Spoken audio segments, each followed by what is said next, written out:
Hello everyone, once again welcome to naval online classes. हम लोग discuss कर रहे थे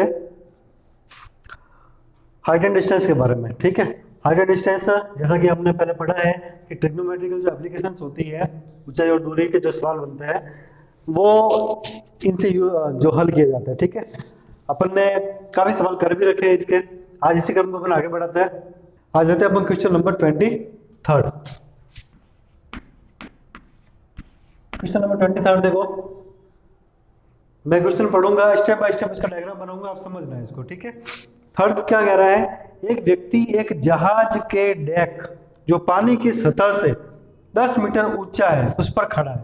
सबसे पहले तो समुद्र हो, नदी हो, कुछ भी हो, पानी की सतह होगी, मान लेते हैं अपन ये पानी की सतह है। ठीक है, अब सवाल में क्या कह रहा है, इस सतह से भी 10 मीटर ऊंची एक डेक है। डेक का मतलब कोई भी वो नाव के अंदर जो सरफेस होता है उसका खड़े रहने की जो जगह होती है वो डेक कहलाती है।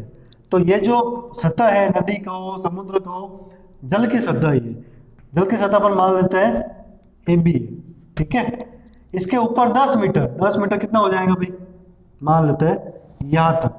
ये जो है यहाँ पे बिंदु मान लिया अपन ने सी, ये कितना है 10 मीटर। इस 10 मीटर की जो डेक है इसके ऊपर एक व्यक्ति खड़ा है। ये अपने को सवाल में कह रहा है, एक व्यक्ति है एक जहाज के डेक जो पानी की सतह से 10 मीटर ऊंचा है इस पर खड़ा है। यदि वह पहाड़ी के शिखर का उन्नयन कोण 60 डिग्री तथा पहाड़ी के आधार का अवनमन कोण 30 डिग्री देखता हो। अब पहाड़ी कहां बनेगी भाई, यहां से देख, यहां पर व्यक्ति खड़ा है। ठीक है, इसके ऊपर खड़ा है, पहाड़ी तो कहां होगी, यहीं पर ही होगी भाई। पहाड़ी का इससे क्या लेना डेक से, पहाड़ी तो इसके समांतर, इसके इक्विवेलेंट होगी ना, समुद्री सतह के इक्विवेलेंट, तो पहाड़ी हो जाएगी यहाँ पे। यहाँ पे मान लेते हैं पहाड़ी कितनी है, ये हो गई हाइट पहाड़ी की। ठीक है, अब सवाल में क्या कह रही है कि यदि वह पहाड़ी के शिखर का उन्नयन कोण 60 डिग्री तथा पहाड़ी के आधार का अवनमन कोण 30 डिग्री देखता हो। यहां से यहां तक शिखर का उन्नयन कोण, पहली बात तो यहाँ पे कोई सतह नहीं है ना, इसको अपन डॉट से दिखा देते हैं, मान लेते हैं कि यहाँ पे भी सरफेस है। अब यहाँ से ये शिखर है, इसका जो उन्नयन कोण है सवाल में, ये पहाड़ी हो गई ना, इसको अपन नाम देते हैं डी, इसको नाम देते हैं ई। यहाँ पे जो कोण बन रहा है उन्नयन कोण, वो दे रखा है 60 डिग्री सवाल में। ठीक है, कि पहाड़ी के शिखर का उन्नयन कोण 60 डिग्री है तथा पहाड़ी के आधार का अवनमन कोण 30 डिग्री है। अवनमन कोण कहां बनेगा, ये रही पहाड़ी, इसका आधार रहा यहाँ पे। यहाँ पर जो अवनमन कोण बन रहा है वो है 30 डिग्री। अवनमन कोण कैसे बनेगा भाई, यहाँ पे बनेगा 30 डिग्री। अब अगर यहाँ पे अवनमन कोण ये 30 डिग्री बन रहा है तो यहाँ पर ये कोण भी कितना बनेगा, 30 डिग्री। कारण एकांतर कोण, बता चुका हूं पहले कई बार, एकांतर कोण। ठीक है, आगे चलते हैं सवाल में कि अवनमन कोण 30 डिग्री देखता हो तो जहाज से पहाड़ी की दूरी तथा पहाड़ी की ऊंचाई ज्ञात कीजिए। तो जहाज से, जहाज कहां पर है भाई अपना, यहां से पहाड़ी की ऊंचाई, जहाज से पहाड़ी की ऊंचाई मतलब सी से लेकर डी तक, ये रहा जहाज, यहां से पहाड़ी की ऊंचाई कहां पे, ये वाला मान, तो ये ज्ञात करना है। उसके अलावा जहाज से पहाड़ी की ऊंचाई तथा जहाज से पहाड़ी की दूरी, ये अपना जहाज, यहां से पहाड़ी की दूरी, मतलब ये अपने को ज्ञात करना है। देखो भाई, ए से लेकर बी तक, इसको तो मैं मान लेता हूं एक्स मीटर। ठीक है, ये सी डी अपने को ज्ञात करना ही है। तो सबसे पहले अपन इसके अंदर कुछ चीज लिख देते हैं कि माना जहाज का जो डेक है वो कौन सा है, एसी। माना जहाज का डेक, अब डेक क्या माना अपने जहाज का, ये माना एसी, जहाज का डेक एसी बराबर 10 मीटर। ठीक है, जहाज का deck AC is equal to 10 metre. अब जहाज से, अब दूसरी बात ये मानते हैं भवन, सॉरी ये क्या दे रखा अपने को, मीनार। पहाड़ी के शिखर का उन्नयन कोण, पहाड़ी क्या मानी अपन है, पहाड़ी कौन सी है, बी डी, बी से लेकर डी डी, पहाड़ी बीडी है, ठीक है। पहाड़ी बीडी, इसके अंदर ये जो ई से लेकर डी तक है ना, इसका मैं मान लेता हूँ एच। पहाड़ी बीडी की ईडी भाग की ऊंचाई बराबर h मीटर। मतलब ये वाली जो है ना, ई से लेकर डी तक, इसको मैंने h माना है, तो कंप्लीट कितनी हो जाएगी बी से लेकर डी तक, तो बी डी बराबर टोटल क्या हो जाएगी भाई, यहाँ ई से लेकर डी तक तो h मान लिया, और यहाँ पे देखो ए सी 10 मीटर है, तो बी ई भी कितनी हो जाएगी, ये भी 10 मीटर, तो बी डी बराबर क्या हो जाएगा, D E plus E D. अब बी ई कितना है 10 प्लस ई डी कितना है h, तो बी डी बराबर हो जाएगा 10 प्लस h। इसको अपन ले लो समीकरण नंबर 1, ठीक है। अब अपन तीसरी बात, ए बी वापिस माना ए से लेकर बी तक, या ए बी बराबर x मीटर, ठीक है। अब सवाल पे आते हैं, वापिस वही चीज त्रिभुज लेते हैं अपन, ठीक है, एक एक करके। तो माना सबसे पहले, माना त्रिभुज, सबसे पहले ये त्रिभुज लेते हैं ए बी सी। माना त्रिभुज ए बी सी में, त्रिभुज ए बी सी कौन सा है, ए बी सी, इसमें थीटा क्या दे रखा है 30 डिग्री, तो tan 30 degree is equal to वही लंबाई बटा आधार। लंबाई कितनी हो जाएगी ए सी और आधार हो जाएगा ए बी, तो ए सी बटा ए बी। अब ए सी कितना है 10 मीटर, सवाल में दिया हुआ है। ए बी कितनी मान लिया अपन ने x, तो tan 30 का मान क्या होता है 1 बटा √3 is equal to tan by x। Cross multiply करो, x इज इक्वल टू अपने पास क्या आ जाएगा tan √3। इसको आप ले लो समीकरण नंबर 2। समीकरण 1 ऊपर दे दिया, इसको चाहो समीकरण नंबर 2 दे दो। tan x का मान आ जाएगा tan √3। अब देखो भाई, इसका मान जो है tan √3 आया, जब इसका मान tan √3 आया है तो सी ई का मान भी क्या आएगा tan √3, क्योंकि ये दोनों भुजाएं बराबर है आपस में। तो लिख लो, चूंकि x बराबर ए बी कितना आया, x बराबर ए बी, और ये किसके बराबर है सी ई के, तो सी ई बी कितना हो जाएगा tan √3 मीटर, ठीक है। इसका मान भी tan √3 मीटर हो जाएगा। अब बचा है पहाड़ी की ऊंचाई। अब पहाड़ी की ऊंचाई क्या है भाई, बी से लेकर डी तक, यही है पहाड़ी की ऊंचाई, बी से लेकर डी तक। और अपने समीकरण 1 में क्या लिखा था, बी से लेकर डी क्या होगा, B E plus E D. B E कितना है 10 प्लस ई डी कितना है h। ये अपना कौन सा था, समीकरण नंबर 1 था, जो अपने पहले निकाल लिया था। वापस एक बार लिख रहा हूँ, पहाड़ी की ऊंचाई क्या हो जाएगी, B E plus D E. B E का मान 10, क्योंकि यहाँ पे 10 है तो यहाँ भी 10 हो जाएगा, प्लस डी ई का मान h। अब अपन लेते हैं त्रिभुज वापस यही वाला सी ई डी, त्रिभुज सी ई डी में। अब सी ई डी में आपने निकालना क्या है एक्चुअल में, अब h का मान निकालना है, और दिया हुआ क्या है, दोनों ही दिया हुआ है, ये भी दिया हुआ है, ये भी दिया हुआ है। अब कोई भी ले लो, tan थीटा तो लिखा है, तो tan थीटा को यूज में करते हैं लंब बटा आधार। त्रिभुज सी ई डी में tan theta is equal to क्या हो जाएगा, tan थीटा ई डी बटा सी ई डी बटा सी, यानी कि लंब बटा आधार। अब tan थीटा कितना है यहाँ पे 60 डिग्री, तो tan 60 degree is equal to E D कितना है भाई h अपॉन सी ई कितना है 10√3। अब tan 60 का मान क्या होता है √3, h अपॉन 10√3। एक काम करें, 10√3 बटा में इधर भेज देते हैं, इंटू में हो जाएगा, फिर √3 का गुणा √3 से होगा तो 3 का गुणा 10 से होगा तो 30, तो h बराबर आ जाएगा 30 मीटर। तो h का मान 30 मीटर आ गया। अब तो सिंपल है, पहाड़ी की ऊंचाई निकालना। तो पहाड़ी की ऊंचाई कितनी हो गई, पहाड़ी की ऊंचाई कितनी हो जाएगी, ऊंचाई कितनी दे रखी है बी डी। समीकरण ये क्या कहता है, tan प्लस h का मान क्या आया 30, यानी कि 40 मीटर, ये इसका आ जाएगा आंसर, ठीक है ना। तो 3 चीजें अपन ने निकाली सवाल के अंदर। सबसे पहले तो जहाज की पहाड़ी से सीधी दूरी कितना है x मीटर, कितना आया 10√3 मीटर आया।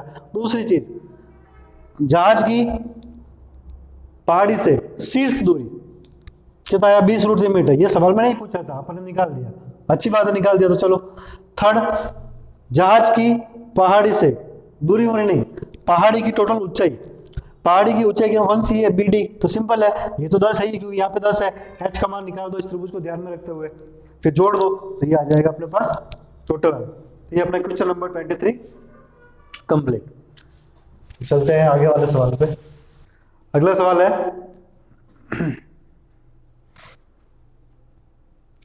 क्वेश्चन नंबर है 24। देखो भाई, सवाल समझना ढंग से, मैं सवाल पढ़ते हुए इसका डायग्राम बनाऊंगा। सवाल है, एक 12 मीटर ऊंचा पेड़ है, ये पेड़ हो गया, ठीक है। पेड़ कहाँ होगा, जमीन पे होगा, ये जमीन हो गई।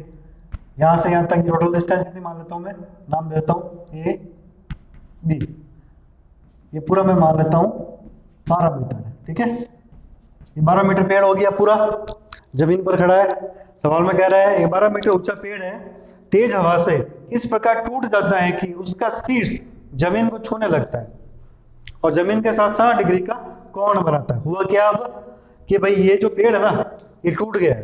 कहां से, कहीं से भी टूट गया। गलती अपन क्या करते हैं कई बार कि इसमें अपन फटाफट लिख लेते हैं कि पेड़ टूट गया बीच में से। क्यों भाई, जरूरी है कोई पेड़ को बीच में से टूटेगा, पेड़ की जहां मर्जी हो वहां से टूटेगा वो तो, ठीक है। गलती ये नहीं करनी है कि अपने को बीचों बीच में से काट देना है, ऐसा नहीं करना है। पेड़ कहीं से भी टूट सकता है, अपने को वो मेजरमेंट नहीं लेना है कहां से टूटा है, ठीक है। तो एक काम करते हैं कि अब जैसे मान लो मैं यहां से मानता हूं, ठीक है, ये नहीं कह रहा हूं आधा टूटा है, ये नहीं, मान लो कि इस बिंदु से टूटा है। अब अगर इस बिंदु से टूटा है, मान लेता हूं मैं, यहाँ पे बिंदु दे रखा है P बिंदु। कौन सा बिंदु है, P बिंदु है। P बिंदु पे पेड़ टूट गया है यहां से, और ये पेड़ मुड़ गया है। फिर अब मुड़ गया है तो फिर कहाँ आएगा, जो इसका टूटा हुआ भाग है वो उसको कहाँ मिलेगा, यहाँ पे मिलेगा। वो कहाँ मिलेगा, यहाँ पे। कौन सा भाग आया, ये वाला भाग AP। भाई टूट के कौन सा भाग नीचे आया, पहले पूरा भाग था AB था। AB क्या है, पेड़। टोटल इसकी हाइट कितनी है, 12 मीटर। 12 मीटर में से क्या हुआ कि यहाँ से पेड़ टूट गया, कितना टूटा, AP। तो AP क्या है, नीचे गिर गया। गिरने के बाद जो इसका A सिरा है ना, ये A सिरा क्या हो जाएगा, नीचे आ जाएगा जमीन के ऊपर। और यहाँ पे मैं मानता हूं मैं C बिंदु, ये C बिंदु पर मिल रहा है। कौन सा सिरा मिल रहा है C बिंदु पे, एक्चुअल में ये A तो मिल रहा है। तो आप इसको चाहे C कहो चाहे A कहो, बात एक ही है। तो टूटने के बाद पेड़ कैसे गिरेगा, ऐसे तो गिरेगा। तो ये एज बिंदु जो है वो यहाँ नीचे आ जाएगा। अब आप चाहे उसको C पॉइंट कर लो या A पॉइंट कर लो, ठीक है। अब पेड़ खड़ा है 90 डिग्री पे, ठीक है। अब देखो, पूरा तो था 12 मीटर। अब टूटने के बाद ना तो अपने को इसकी लंबाई पता है ना इसकी हाइट पता है, किसी एक को मान लेते हैं। B से लेकर P तक ये जो भाग है ना, मान लेते हैं कि इसकी जो हाइट है वो H मीटर है। कितनी है, H मीटर। जब इसकी H है तो इस AP की कितनी हो जाएगी, AP की भाग की कितनी हो जाएगी, कितनी हो जाएगी भाई AP भाग की, 12 माइनस H। क्योंकि टोटल कितना था, 12 था ना, उस 12 में से मान लिया ये भाग H है, तो पीछे जो बचा AP, वो AP कितना हो जाएगा, 12 माइनस H। ये कितना हो जाएगा, 12 माइनस H। और ये 12 माइनस H तो टूट के इधर आया है, तो ये कितना हो जाएगा, 12 माइनस H मीटर। आया समझ में। देखो सबसे पहले तो मानना, क्या मानेंगे, पेड़। पेड़ कौन सा है, AB। माना पेड़ AB, इसकी ऊंचाई क्या है, सवाल में क्या दी हुई है अपने को, 12 मीटर, ठीक है, ये दी हुई है अपने को। अब पेड़ कहां से टूटता है, P बिंदु से। लिख लो, पेड़ P बिंदु से टूटकर, कहां से टूट रहा है, P बिंदु से टूटकर उसके ऊपर का सिरा कौन सा है, AP।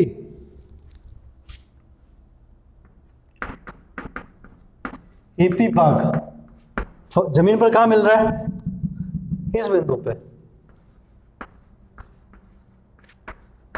जमीन पर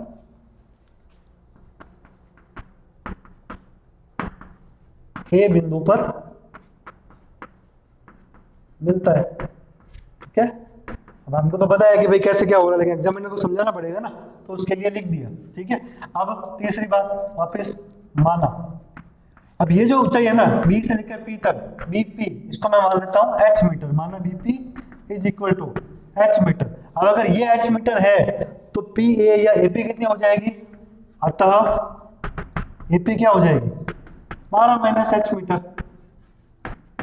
क्योंकि टोटल कितना था, कुल कितना था यहां से यहां तक 12, तो उसमें ये एच मान ली, तो ये कितनी हो गई 12 माइनस एच, और ये 12 माइनस एच टूट के कहाँ आ रहा है? जमीन पे आ रहा है, तो ये कितना हो जाएगा 12 माइनस एच। इसका मतलब क्या हुआ, लंब हो गया एच, कर्ण हो गया 12 माइनस एच। ठीक है, और थीटा यहाँ पे कितना बन रहा है सवाल के हिसाब से 60 डिग्री का। थीटा कितना बना है 60 डिग्री का।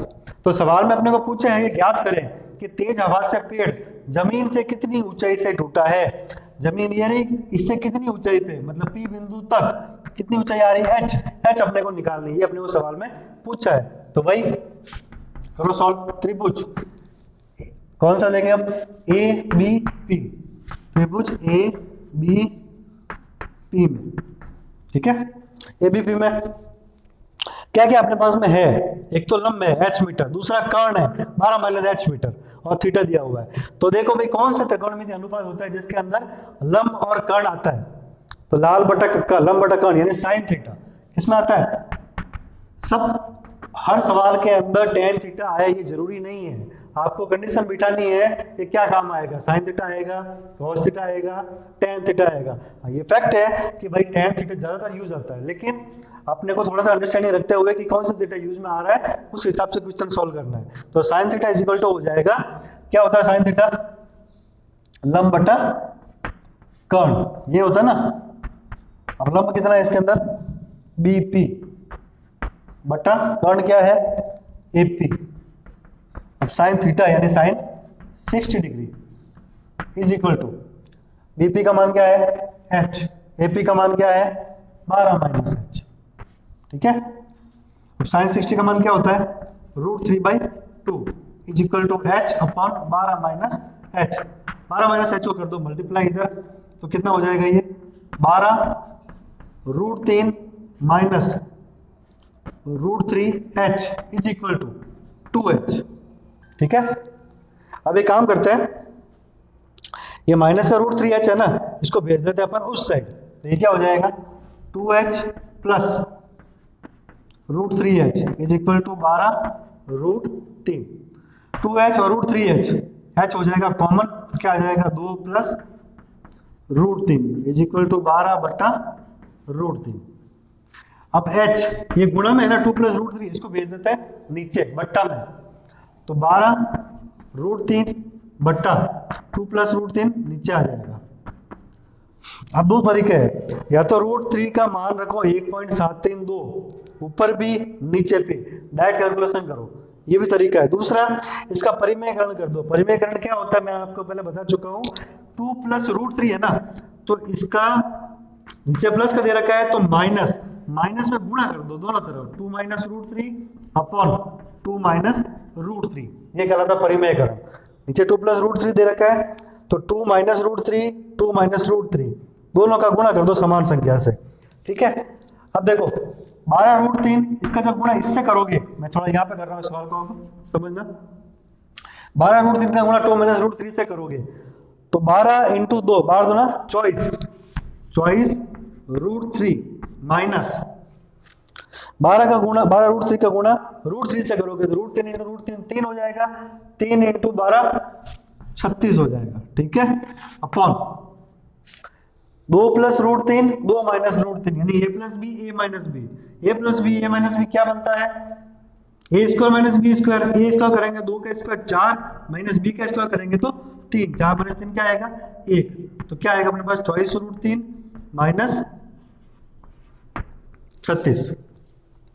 ठीक है, अब आप चाहो तो इसके अंदर आप डायरेक्ट गुणा भी कर सकते हो या कॉमन ले सकते हो। कॉमन लोगे अगर आप एक काम को डायरेक्ट गुणा करो, 24 को किया √3 से तो कितना आया, मैं करके देख लेता हूं यहाँ पे 24 1 7 3 2 4 दूनी 8, 4 3 12 का 2, असल का 1, 7 28 और 1 9 29 और इसका 2, 4 और 2 6 इंटू 2 दूनी 4, 3 दूनी 6, 7 दूनी 14 का 4, असल का 1 2 और 3, कितना आया 8, 4 और 2 6 9, 10 के बाद 15 असल का 1 5, 6 5 11 का असल 1 4, 3 संख्या छोड़ दी है 41.56, 51.56 माइनस 36।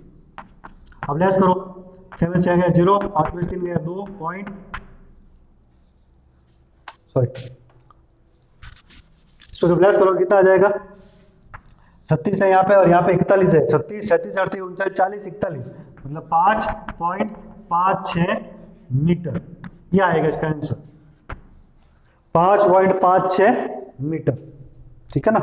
ठीक है, तो इसका जो आंसर निकलेगा वो निकलेगा 5.56 मीटर, ये हो जाएगा इसका फाइनल आंसर।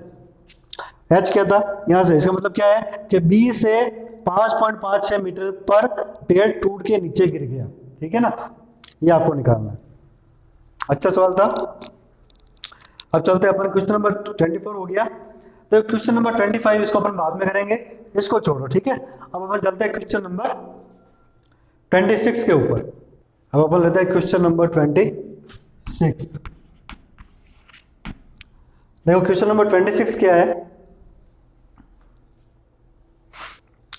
एक मीनार है, उसके आधार से और एक सरल रेखा में 4 मीटर तथा 9 मीटर की दूरी पर स्थित दो बिंदुओं से मीनार के शिखर के उन्नयन कोण पूरक कौन है।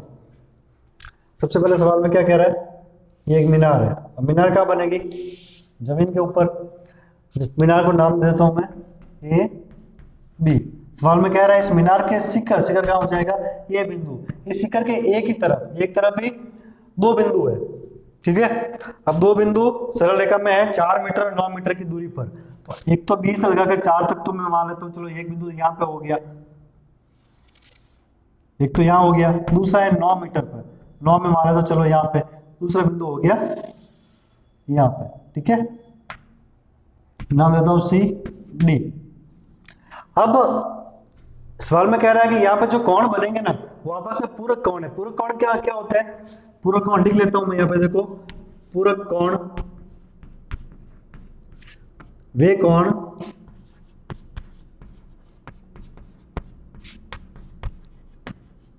जिनका योग 90 डिग्री हो, ठीक है ना, याद रखना है।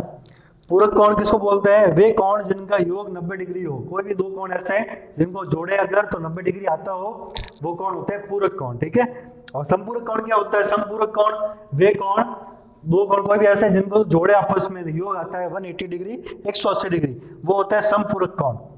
इसका मतलब क्या हुआ, जैसे एग्जाम्पल के लिए अगर मैं आपको कहूँ ये कोण दूं 40 डिग्री, पूछो इसका पूरक कोण क्या होगा, तो आप क्या बोलोगे, 40 का 50 डिग्री, तो 50 40 कितना होता है 90 डिग्री।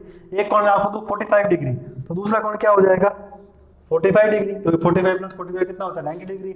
एक कोण अगर मैं आपको दूं 30 डिग्री, तो दूसरा कोण आप क्या बोलोगे, पूरा कोण क्या होगा 30 का 60 डिग्री, क्योंकि 30 और 60 क्या होता है 90 डिग्री, ठीक है। अब सवाल में कोण नहीं दिया है, लेकिन इतना जरूर बोलना है कि ये जो दोनों बिंदुओं पर जो कोण बनेंगे ना वो पूरक होंगे। अब पूरक का मतलब क्या है कि अगर यहाँ पे मान लो मैं थीटा मानता हूँ, तो ये वाला कोण क्या हो जाएगा 90 माइनस थीटा।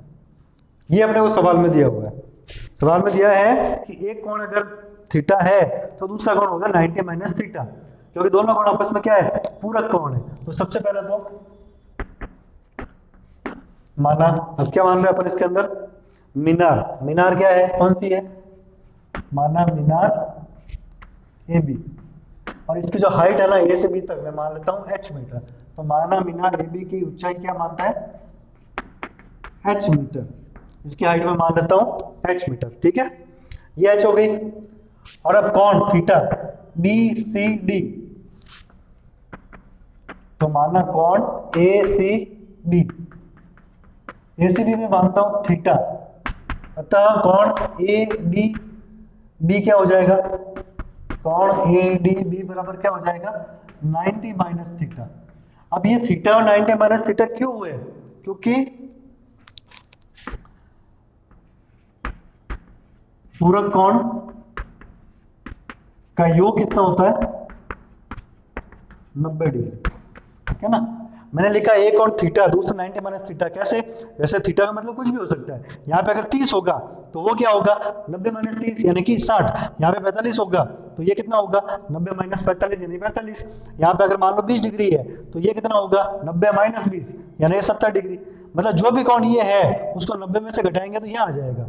ठीक है, तो दो कौन, अब थीटा अपने एक्चुअल पता नहीं कौन सा है तो मान लेते हैं एक थीटा तो दूसरा 90 माइनस थीटा। ठीक है ना, ये अपने कौन मान लिए इसके। अब 90 और 90 माइनस थीटा एंगल तो आ गया, ये हाइट इसकी h आ गई। अब चलते हैं अपन इसको त्रिभुज के अंदर। सबसे पहले लेते हैं अपन त्रिभुज ए बी सी। सवाल में पूछा कि आपने वो एक्चुअल में सिद्ध करना सवाल के अंदर कि मीनार की ऊंचाई 6 मीटर है। ये जो h दिया हुआ है ना ये एक्चुअली अपने सवाल में दिया हुआ है कितनी 6 मीटर। ये अपने को सिद्ध करना है, तो सिद्ध क्या करना है लिख लो यहाँ पे। सिद्ध करना है अपने को कि h बराबर कितना है 6 मीटर है, ये अपने को सिद्ध करना है। ठीक है, अब देखो B से लेकर C तक ये डिस्टेंस तो है 4 मीटर, ये अपने को सवाल में दी है। B से लेकर D तक ये डिस्टेंस है 9 मीटर, ये भी सवाल में दी है। तो जब B से C 4 मीटर है, B से D 9 मीटर है, तो C से D कितना हो गया 5 मीटर। भाई पूरी 9 है, 9 में से ये 4 घटा दो, पीछे कितना बचेगा 5 मीटर। तो यहाँ पे लिख लो CD बराबर कितना हो जाएगा 9 माइनस 4 यानी कि 5 मीटर। अब चलते हैं अपन त्रिभुज के अंदर। त्रिभुज सबसे पहले ABC त्रिभुज ABC में, ये सवाल थोड़ा सा लेंथी है इसको समझना। त्रिभुज ABC में ABC के अंदर, इसके अंदर देख रहे हैं अपन। अब त्रिभुज ABC के अंदर थीटा यहाँ पे कितना है थीटा ही है, तो tan थीटा अगर मैं लेके चलूं, एक भुजा का मान क्या दिया हुआ है ये आधार दिया हुआ है और यहाँ पे h क्या है लंब। तो अगर मैं इसको tan थीटा मान के चलूं तो tan theta is equal to क्या हो जाएगा लंब बटा आधार। अब लंब कितना है h और आधार कितना है BC, h बटा BC। अब tan थीटा ऐसे कैसे रहेगा tan थीटा का थीटा, तो थीटा हमने को दिया हुआ नहीं है तो इसको ऐसे रखो tan थीटा, h की जगह पे h, BC की जगह पे क्या आ जाएगा 4। ठीक है, इस हिसाब से h का मान क्या आएगा 4 tan थीटा। इसको आप दो समीकरण नंबर 1। ठीक है, मैंने यहाँ पे h का मान क्यों निकाला क्योंकि जब बड़ा वाला त्रिभुज लेंगे ना तो उसमें भी h का ही मान निकलेगा। कॉमन चीज जो होती है अपन उसको इक्विलेट रखते हैं। यहाँ पे मैंने h ले लिया। ठीक है, h बराबर 4 tan थीटा। अब सेम इसी तरीके से अब मैं त्रिभुज लेता हूं बड़ा वाला ABD। त्रिभुज ABD में, अब त्रिभुज ABD के अंदर क्या हो जाएगा tan थीटा कितना है tan, तो tan का tan। अब थीटा यहाँ पे क्या रहेगा ये पूरा ही थीटा है। थीटा मतलब सिंगल थीटा नहीं रखना है यहाँ पे, थीटा का मतलब क्या होता है कौन, और ये कौन कितना है अपने पास 90 माइनस थीटा, तो 90 माइनस थीटा बराबर। अब tan 90 माइनस थीटा क्या हो जाएगा वही लंब बटा आधार। लंब तो कितना हो जाएगा h बट्टा आधार कितना है B से लेकर D तक कितनी दे रखी है अपने को 9 मीटर। ठीक है ना। अब मुझे एक चीज बताओ भाई, अपन ने पढ़ा था ट्रिग्नोमेट्री के अंदर कि tan 90 माइनस थीटा क्या होता है cot थीटा होता है। tan 90 माइनस थीटा क्या होता है cot थीटा। मैं इधर साइड में लिख रहा हूँ ये formula tan 90 minus theta is equal to cot theta और cot 90 minus theta is equal to tan theta. sin 90 minus theta is equal to cos theta. गलती क्या होती है यहाँ पे कि sin 90 माइनस थीटा को अपन cosec थीटा कर देते हैं। नहीं, cosec sin का उल्टा होता है, जबकि sin 90 माइनस थीटा क्या होता है cos थीटा होता है। ठीक है, cos 90 minus theta is equal to sin theta. ठीक है, ये कुछ फॉर्मूला है। अब देखो यहाँ पे tan 90 माइनस थीटा है ना, तो इसको अपन लिख लेते हैं cot थीटा बराबर h बटा 9। यहाँ पर भी मैं h का मान निकाल लेता हूँ, तो h बराबर क्या आ जाएगा 9 cot थीटा। ठीक है, ये समीकरण नंबर 2। अब देखो, आप समीकरण 1 देखो और समीकरण 2 देखो, दोनों के अंदर h का मान क्या है। समीकरण 1 में भी अपन ने h का मान निकाला, समीकरण 2 के अंदर भी अपन ने h का मान निकाला। तो इस हिसाब से क्या है, इन दोनों जो h के मान आए ना, इन दोनों को क्या मैं आपस में बराबर रख नहीं सकता हूँ? ये दोनों h के तो मान है। ये यहाँ पे लिखो समीकरण 1 व 2 से मैं क्या कर रहा हूँ, समीकरण 1 और 2 इन दोनों को आपस में बराबर रख रहा हूँ। क्यों? कि समीकरण 1 के अंदर भी h का मान निकला था और समीकरण 2 के अंदर भी h का मान निकला। अब समीकरण 1 के अंदर h का मान क्या निकला, h बराबर 4 tan theta is equal to, समीकरण 2 में h का मान क्या निकला है, 9 cot थीटा। ठीक है ना, ये निकला है। एक फॉर्मूला देख लो यहाँ पे और, कि tan थीटा बराबर क्या होता है, साइन थीटा बटा कॉस थीटा। ठीक है, और कॉट थीटा क्या हो जाएगा, कॉट थीटा क्या होता है, tan का उल्टा होता है, तो ये क्या हो जाएगा, कॉस थीटा बटा साइन थीटा। ये जो फॉर्मूला है tan थीटा और कॉट थीटा, ये याद रखना है आपको। ठीक है ना, इन दोनों के मान में इसमें रख लेता हूँ। तो 4 tan की जगह पे लिखता हूँ साइन थीटा बटा कॉस थीटा बराबर 9 कॉट की जगह पे लिख लेता हूँ कॉस थीटा बटा साइन थीटा। यहाँ पे कई बार गलती होती है कि बराबर में काट लेते हैं, कि इधर भी क्या tan और कॉट आपस में एक दूसरे उल्टे होते हैं, काट दो, नहीं ऐसा नहीं होता है। ठीक है ना, कटेंगे तब जब बराबर की संख्या हो। अब यहाँ पे काम करते हैं अपन, साइन बटा कॉस तो यही है, इस साइन को इधर ले जाता है पक्षांतरण में, तो साइन हो जाएगा, पक्षांतरण करवाता है साइन का, तो ये हो जाएगा साइन इंटू साइन, तो साइन स्क्वायर थीटा। कॉस का करवाएंगे तो नीचे आ जाएगा कॉस स्क्वायर थीटा। ठीक है, बराबर ये 9 इधर ही है, ये 4 बट्टा गुणा में है ना, इधर आएंगे तो बट्टा। अब क्या है अपने पास, देखो भाई, साइन स्क्वायर थीटा बटा कॉस स्क्वायर थीटा, ये आया अपने पास। अगर sine square theta cos square theta दोनों स्क्वायर में है, इसको अगर अपन हटा दे तो क्या आएगा, ये स्क्वायर से अगर हटाना है तो क्या हो जाएगा, साइन थीटा बटा कॉस थीटा बराबर 9 बटा 4। सीधी सी बात है ना, जब इसको हटाएंगे एक तरफ से तो दूसरी तरफ क्या लगेगा, वर्गमूल का निशान। तो 9 बटा 4 के ऊपर लग जाएगा वर्गमूल का निशान। 9 का वर्गमूल कितना हो जाएगा, 3, 4 का वर्गमूल 2। तो साइन थीटा बटा कॉस थीटा अपने पास क्या है एक्चुअल में, 3 बटा 2। और साइन थीटा बटा कॉस थीटा क्या होता है, tan थीटा, जो कितना आया, 3 बटा 2। इसको दो आप समीकरण नंबर 3। अब ये tan थीटा बराबर 3 बटा 2 में क्यों लाया हूं, ये अब समझना। देखो, अगर मैं ये वाला त्रिभुज लूं वापिस पुनः ABC, पुनः त्रिभुज ABC में, ABC में अपन क्या लेते हैं, tan थीटा लेते हैं ना। तो tan थीटा बराबर क्या होता है, लंब बटा आधार। लंब क्या था, H, और आधार क्या था, BC। अब H का तो H ही रहेगा, BC अपने पास कितनी है, 4। लेकिन H बटा 4 ये तो इसके अंदर निकाला है, लेकिन tan थीटा का एक्चुअल का मान कितना है, 3 बटा 2 आ रखा है, नहीं आ रखा है। तो ये लिख सकता हूँ ना बराबर है मैं 3 बटा 2।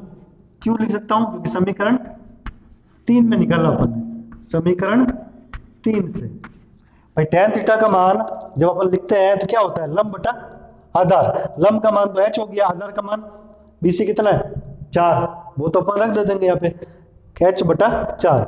लेकिन यहाँ पे बराबर में रख रहा हूं मैं 3 बटा 2। उसका रीजन क्या है कि समीकरण नंबर 3 के अंदर अपन ने tan थीटा का मान निकाला था 3 बटा 2, तो कोष्टक में लिख दिया मैंने समीकरण नंबर 3 से। अब तो सिंपल है, 4 को 3 से गुणा कर दो, H बराबर क्या हो जाएगा, 4 इंटू 3 बटा 2 भाग 2, 2 2 3 6, तो H बराबर क्या आ गया, 6 मीटर। यही तो अपने को सिद्ध करना था कि H का मान 6 मीटर है। तो सवाल शुरू किया था, सवाल में पूछा यही था कि ये जो हाइट होगी H बराबर 6 मीटर आएगी, और हो गया। अतः इति सिद्धम, ये सिद्ध हो गया H कितनी है, 6 मीटर। अगर 6 मीटर सिद्ध नहीं भी करना होता, H का मान पूछा होता तब भी अपन क्या निकालते, 6 मीटर। ठीक है ना, क्योंकि अनुपात अपने को पता है tan थीटा का अनुपात क्या है, 3 बटा 2। तो इस तरह से अपना सवाल लेंथी था, लेकिन ये इसके अंदर कुछ फॉर्मूले काम आएंगे, ये याद रखना है। यहाँ पे मिस्टेक यहाँ पे इसलिए हो जाती है कि tan 90 माइनस थीटा, चलो ये तो उल्टा होता है, cot थीटा सिंपल है, cot 90 minus theta is equal to tan theta, ये भी सिंपल है। लेकिन यहाँ पे गलती होती है, sin 90 माइनस थीटा गलती में कर बैठते हैं cosec थीटा, वो नहीं होगा। 90 माइनस थीटा का फॉर्मूला में cos थीटा आता है, और cos 90 माइनस थीटा के अंदर sin थीटा आता है। cosec sin का उल्टा होता है, लेकिन 90 माइनस थीटा जब आएगा तो cos थीटा हो जाएगा, ठीक है। इसके अलावा दो फॉर्मूले ये भी याद रखने हैं, tan theta is equal to sin बटा cos, cot theta is equal to cos बटा sin, वो उल्टे हो जाएंगे, ठीक है ना। तो इस तरह से अपना क्वेश्चन नंबर 26 भी कंप्लीट।